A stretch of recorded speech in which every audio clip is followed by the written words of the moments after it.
everybody has at least one book in them. And after you write that first one and you get through it, you will find your creativity unlocking and you'll be like, man, I can do this again.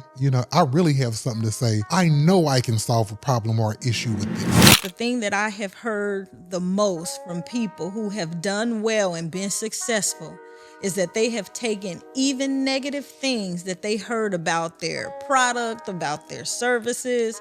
They've taken that information, they've changed things up, and they've moved something forward with it, and they have gotten a better result.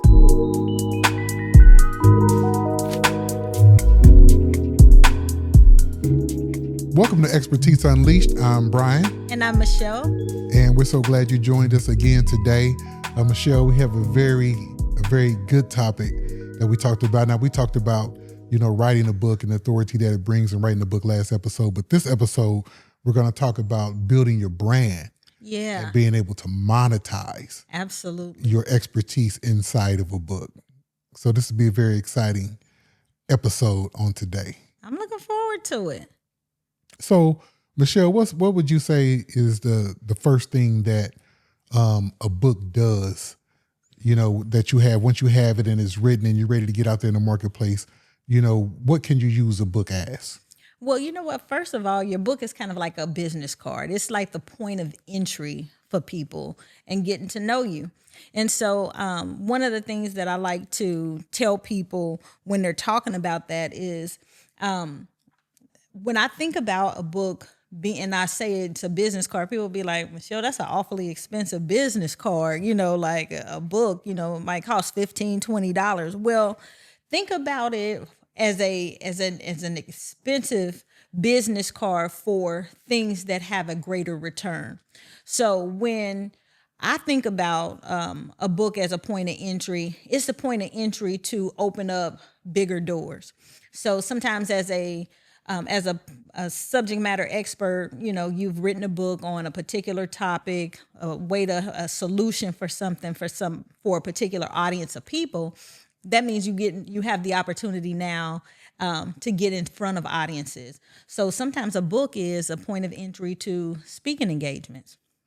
It's also a point of entry to getting on podcasts and in front of audiences that you may not have been able to get in front of before.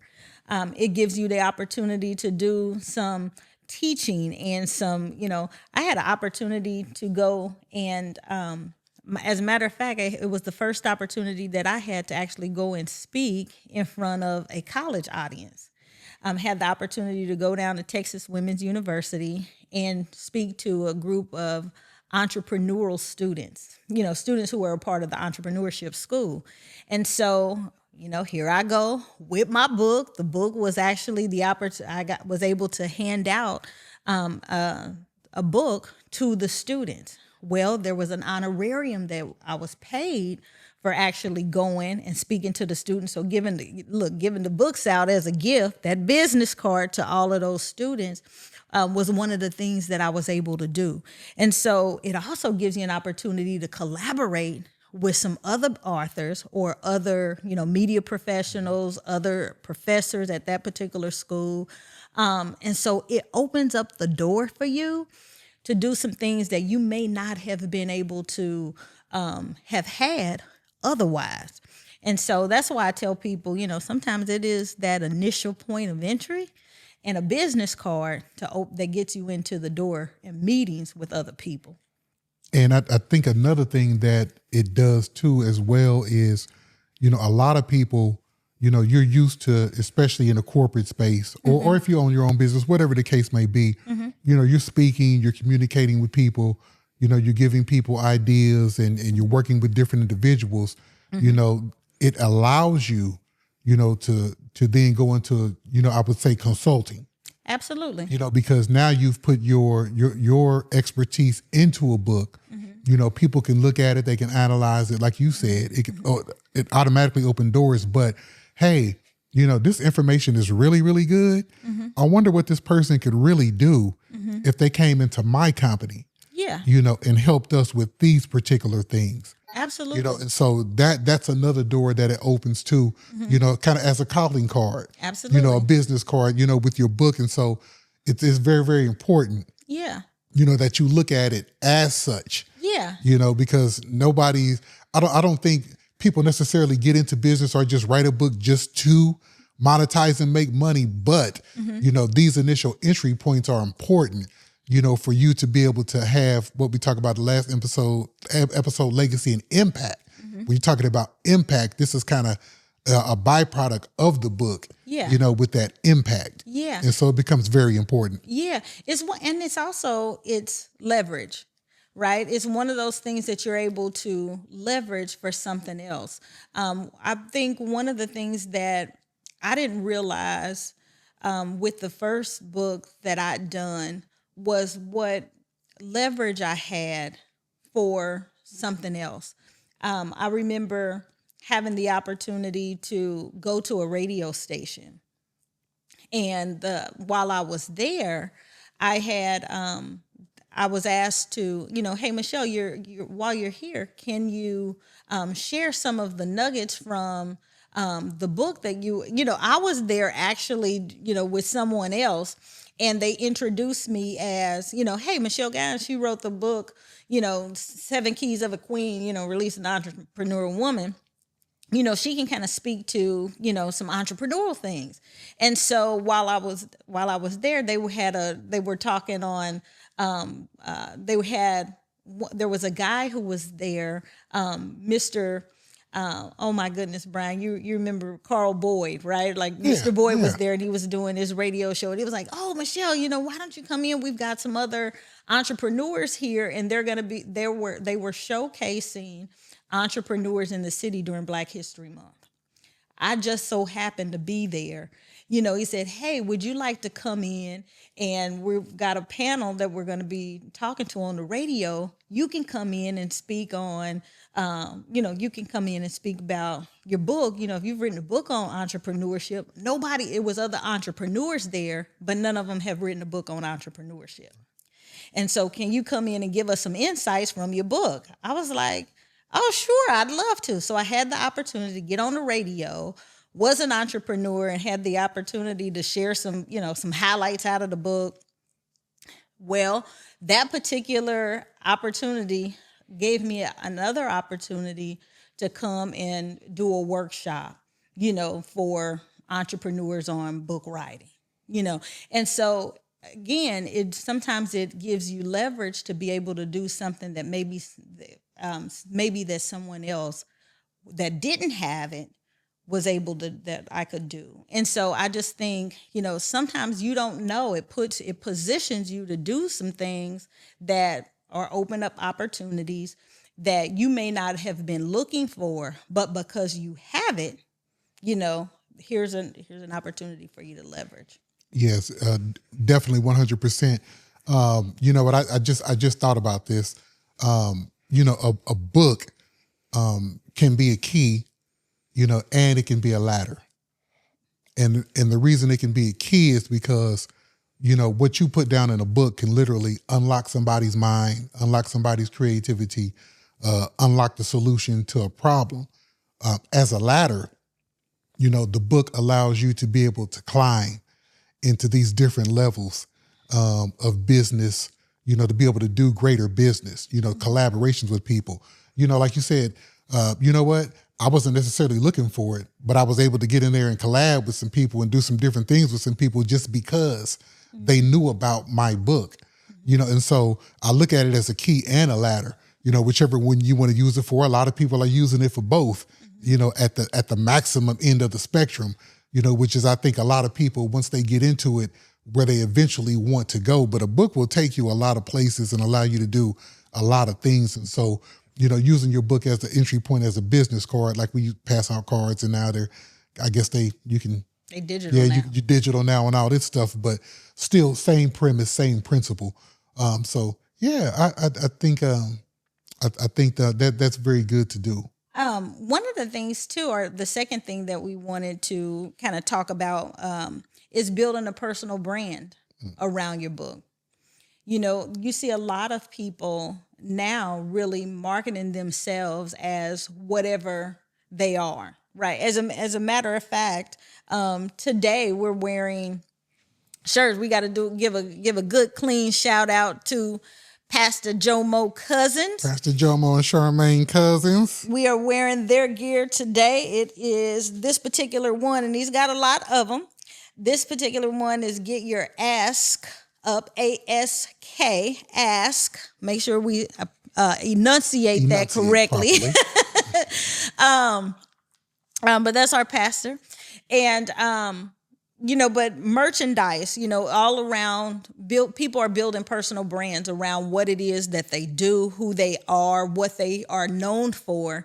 And your personal brand, you may put that in the pages of a book. There are a number of people, when I think about people like Gary V, he's all around marketing.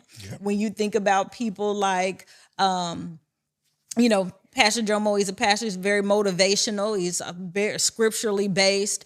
He's very much all about, change begins with you, which is something that we can absolutely co-sign on. But it's all about who you are and encapsulating that. And a number of people write books about it. And so when you think about, somebody like a Brene Brown, who has, really everything that she does is all around vulnerability. That's what she has been, that's what she has researched and studied. That's what she writes about. That's what she talks about. That's what she speaks about. That's what she wears. That's what she does. It's all about her personal brand is embodied in it. And that's what a lot of people do with the books that they do. And that personal brand becomes, it signifies who you are. And so when we talk to people about, their personal brands and what they do, the book is tied to it as well. And so you can utilize that to, aligning your personal brand around the theme of what your book is. And so that's another touch point, another entry point into who you are, what you do, and your book is aligned with it. And so that's one of those things that, your social media content is tied to it.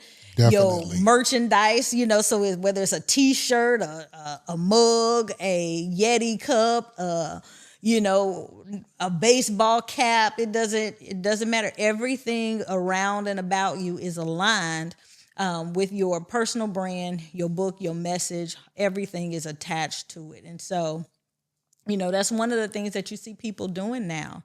That's what people will come to expect and anticipate from you. So that's one of those things that, the personal brand and your message becomes a moniker for who you are and what you do. Yeah. And the great thing about it with the advent of social media, and everybody using social media, I think people don't have a full understanding. So when you have your book, your material is out there, it actually becomes a lot easier to me to brand yourself and align your brand on social media. Because, okay, this is the information, this is who I am, so then somebody can take it and be like, oh, okay, we know exactly what to do with you now. Somebody, if you hire a company or people to do that, like we're doing this, we had to get some help on this. We have somebody helping us, put all this together. And so, we have material that we're going to be talking about, of course, and we have books. I do actually have a book coming, just shameless plug. I do have a book coming, by the way, and I think it's going to help a lot of people out as far as, being able to launch out, and start your own business and things of that nature. But you also have workshops. You have webinars you can do. You already are going to have material and things for people to work with, because webinars are really big now, live workshops, online things like that. So, the social media, it all works together, with your book. So now, I think you have to paint a picture for people on how and why the book is vital for you to write one if you're a authority or a leader in your space. And then all these other things, you're in the middle with your book, and then all these other things are coming around it. Yeah, spokes on the wheel. That was very, very good, Michelle. That was very good. So now we all had the when we were kids, we all had the bikes, and we would put the little cards in there to make the noise, with the spokes. So you can literally make a lot of noise with that one card, which is your book in the spoke, and all those spokes, and all these other things being created around that one card, which is your book. Brad, I didn't have a card inside of the spokes of my wheel. Well, you wasn't a boy. You had to be a boy to have a card in the spokes of the wheel? I didn't see no girls with it. You didn't? No, it was just guys. That was a guy thing. Was it? Yeah, we just wanted to hear that noise. Oh, okay. Yeah, it was a guy thing. Okay. That's cool. And it went in and it came out. Is that right? Yeah. Okay. But but I like the idea of, having your book and, making a lot of noise with that. I do. Well, now I can't remember the guy's name, but remember we had an Arthur, and I think he was over 85 years old. Robert Louis Stevenson. Now, for an 85-year-old man, was he at 90?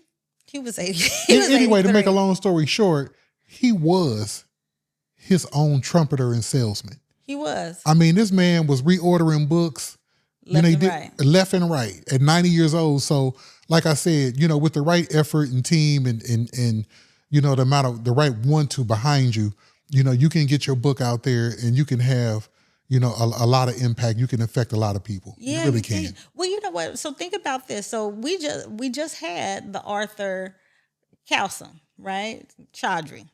I'm gonna do a shout out to Kalsum Chaudhry and 18 stories of joy, faith, and hope, and endless faith. So Kalsum wrote her book in 2023. We nominated it for awards in 2024. To date, she's won 5 different awards.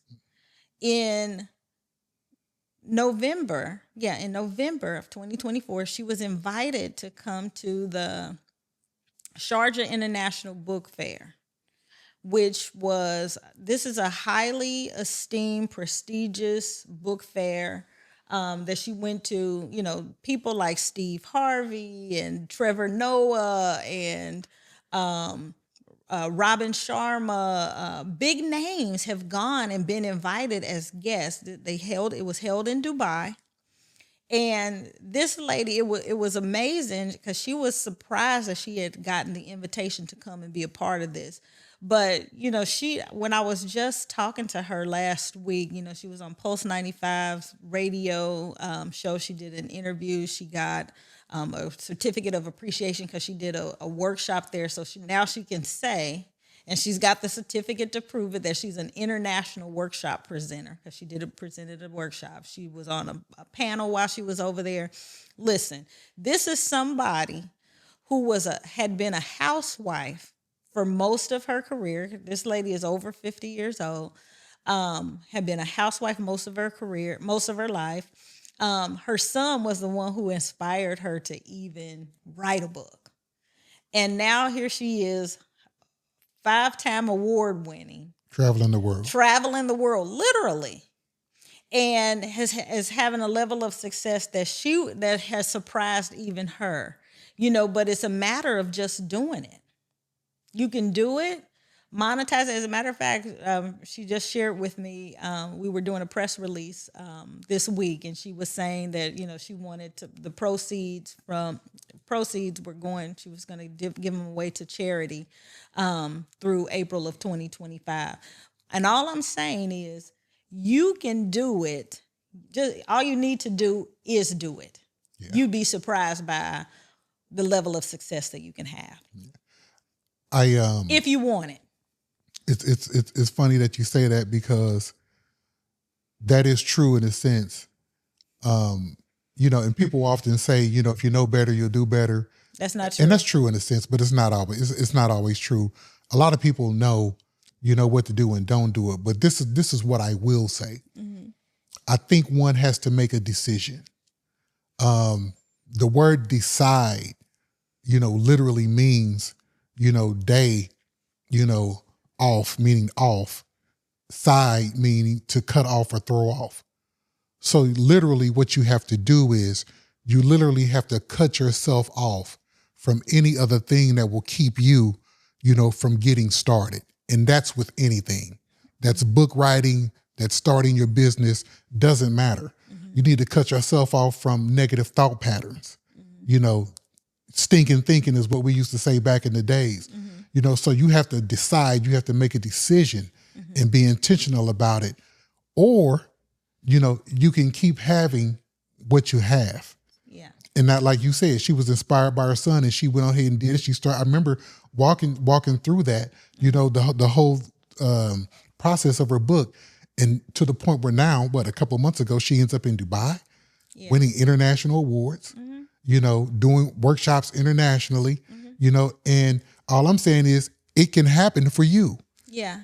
It can happen for you if you make the decision to do so. So, you know, and that's kind of what this is about. Expertise Alicia is all about. And so we just want to empower people to just, you know, people say, you know, now live your best life. No, live the life that God wants you to have. Yeah, absolutely. And one of the things too is that the monetization opportunities beyond sales, because it's more than just like book sales. Book sales are great, but it's beyond those sales. Like when you think about, there's multiple, you know, this is my thing, right? I always go, there's these multiple streams, but there's multiple things that you can do. You know, when I'm saying to you that this lady went and did an international workshop, first of all, to get to Dubai, when they call for you to come, that's not a $325 flight from Tampa, Florida to Kansas City, Missouri. That's not a cheap flight. Definitely not. And number one, she didn't pay for that flight to get there. But when they call for you to come, it's all expenses paid. There's an honorarium for you to go. Then there is they pay you to present. They pay you to speak. You're paid to do these additional things. So that's one thing. That's one thing. But then when we talk about, you know, creating courses, when we talk about creating coaching programs, when we talk about creating multiple streams, I could tell you 15 different ways that your book turns into streams of income. It's not just a book. That's one thing. So there are maximum ways for you to unleash your expertise. We're just talking about books today, but there's more things that you can do. There's more impact, greater impact that you can have. We're just telling you that if you have expertise, you owe it to yourself. You owe it to your family. You owe it to the Lord if he gifted you with it, to do something with it. Don't sit on it is all we're saying. I'm gonna pull out a big gun. Pull out a big gun. Who I liked and have listened to a lot of his material and watched his material over the years, and that's Tony Robbins. Yeah. He's done exactly this. Yeah. You know, another one is John Maxwell. Absolutely. Look at the enterprise that he has now. You know, not only with the books, you know, not only with the seminars, the programs, all everything that he's done. You look at a lot of, I don't know, motivational speakers who have gone on to do these things. I look at a Russell Brunson, you know, who has programs. You know, he's putting his expertise in a book. You know, they have these VIP days where you can come in. They do all of these different things. You know, they're all on social media. You know, so your book, you know, you have your book, you have your branding, you know, and then you're able to unlock, like I said, these people are on the top end of the ladder. You know, so I'm not saying that, you know, you'll get there in a day or 2 days or a year or 2 years, but it took years of effort, you know, but they're at the top of the ladder. And as they go higher, they're just simply making more money based off their expertise. And so, you know, we just want really people to get started, but a book is a perfect way to do that. Yeah. You know, in regard to monetization. So let's go back. Let's go into the last topic of today, you know, which is, you know, a feedback loop. You know, I think, you know, a lot of people shy away from feedback. I'm not going to say criticism, just feedback in any form, you know, because you do want to hear from people. And when you put your book and your material out there, you will hear from people. But one of the things that it does, you know, it will make you sharper. Yeah. You know, around what you know, because people are going to ask questions. People are going to ask questions. and people are going to want to poke your brain, and say, have you thought about this and have you thought about that? And then as you go back and review, you'll notice that a lot of authors, they update their book, and a lot of it is based on feedback and new knowledge that they have gained since they did it. So, okay, I wrote a book back in 2013. It's 11 years later, now it's 2024.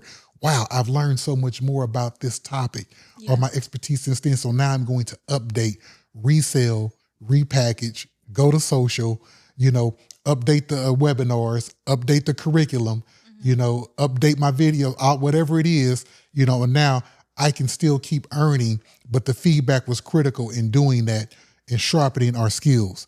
So, Yeah.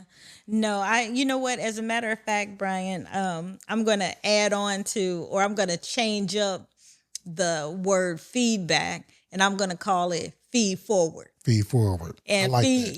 and feed forward is all it is just hearing from people what they thought, their comments, getting that information, and then being able to take the information that you get and move it forward, do something with it.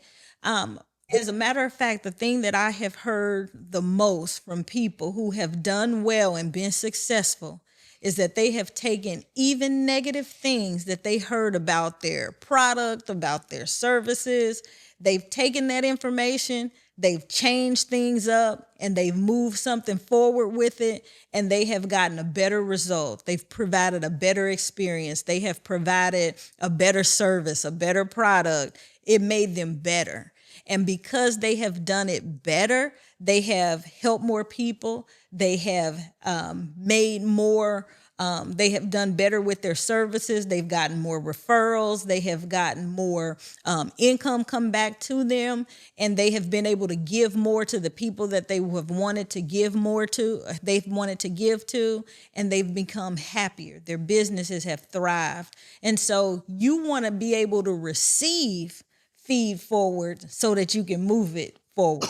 And it serves you well when you receive it that way. A lot of times we think of it as when they say it's constructive criticism, it is. Take it as that. It's just a matter of your perspective, how you're willing to receive it. One of the things that I think it helps to refine you. The refiner's fire is a good thing. None of us, gold can't be made without a refiner's fire. Diamonds can't be processed without pressure, and so the best things come forward because they've been able to be processed. They've been able to be refined, and so think of it that way. Think of it as feed forward, and you'll do better. You'll get good things out of it, and then think of ways that you're able to capture people being able to get things from you. How can I provide a better experience? How do I follow up with people better? How are people able to engage me? How are people able, just like this, even on the podcast, we want to hear back from people. I'm trying not to say too much and use the same weasel words and do all the same type, all the stuff that we don't want to show up. Am I looking crazy on this thing or anything like that? We don't want to do that. So, we want people to let us know. Our producer, we want him to tell us, hey, after each one of these recordings, he's going to give us some feed forward so that we'll know what not to do on these episodes so that you get the best from us each time we show up. And if we're wise, we will take the feedback. Absolutely. Even if you feel like it's negative or you're being critiqued super hard, you have to understand, at the end of the day, when you're talking about, feed forward, what you said, the whole thing is to be able to help, and make somebody's life better, and so if you always come into it with the servant's heart, the mind of a servant, okay, how can I improve this person? How can I make this situation better? How can I solve this person's problem? Almost, as one of my mentors says, have an obsession, over solving people's problems and issues. That's really what it's about. You're talking about having an impact, and being able to leave a legacy. The people can say, man, you know what? That book this individual wrote, that course I took, that webinar I listened to, it changed the course of my life. you know, and then it's just there, and it's out there for everybody. So, you know, you have to be intentional, you know, with your actions. But I'll say it at the end of the day, everybody has at least one book in them. Absolutely. And after you write that first one and you get through it, you will find your creativity unlocking, you know, and you'll be like, man, I can do this again. You know, I really have something to say. I know I can solve a problem or issue with this. And that's kind of where we want people to be. We want to put you in that frame of mind to be able to say, hey, I am the solution to somebody's problem. Absolutely. And so that's what this episode is really all about, is being able to use your book to build your brand and monetize your expertise. Absolutely. So just making sure we run through each one of those things. So one, we said use your book as your business card. That's your point of entry to get in. Number two, build your personal brand around the book, right? Like everything, your message, your mantra, all of it inside the pages. Three, you can monetization opportunities beyond just book sales. Your book can turn into a course, a coaching program. It could be speaking on stages. It's more than just the book sales. And then lastly, it can think about that feedback loop or feed forward. How can you expand your expertise by creating follow-up books and sales services and products that are in addition to just the book itself. Just becoming sharper. Yeah. So we're glad that you tuned in. As always, we want you to make sure that you subscribe to the channel if you haven't done that already. Leave us a comment letting us know if you like the episode. Hit the like button. We love that. And now I am going to turn it over to Brian. Some people are meant to build small businesses. Some people are meant to build a big business. And some people are meant to create empires. Which one are you?